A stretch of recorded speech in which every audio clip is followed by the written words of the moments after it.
Hello बच्चों, so let's understand this question. So the question is asking mention any two main sources of credit for rural household. मतलब कि हमें दो source of credit बताना है rural house hold के लिए. रूरल हाउस होल्ड मतलब होता है ग्रामीण क्षेत्र.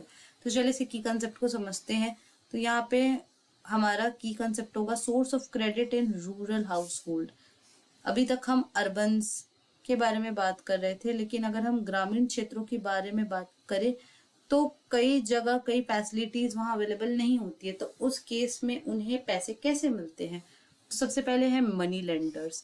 तो ये जो मनी लेंडर्स होते हैं ये सबसे ज्यादा डोमिनेंट यहाँ पे होते हैं. क्यों? क्योंकि जो ये पुअर पीपल होते हैं इनके पास यूजुअली कोलैटरल नहीं होता है बैंक को देने के लिए एज ए गारंटी. मतलब कि जब भी आपको बैंक से लोन लेना होगा तो आपको कोई ना कोई एज अ कोलैटरल दिखाना होगा कि हाँ ये हमारा घर है, हम इसे गिरवी रख सकते हैं. तो ये गिरवी जो होती है ना, इसको हम इंग्लिश में कोलैटरल बोलते हैं. तो ये चीज पुअर पीपल्स के पास नहीं होती है.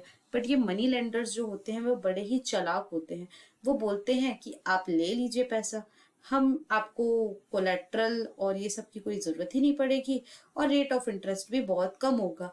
तो ये लोग क्या करते हैं, इन बेचारे भोले भाले मासूम से गांव वालों को डेब्ट ट्रैप में फंसा लेते हैं.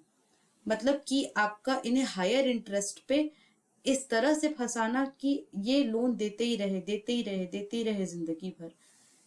अब कोऑपरेटिव बैंक्स की बात करें तो ये आपका सबसे चीप सोर्स होता है क्रेडिट का, जो इनके मेंबर्स होते हैं. So I hope this question has been clear to you. Thank you and best of luck.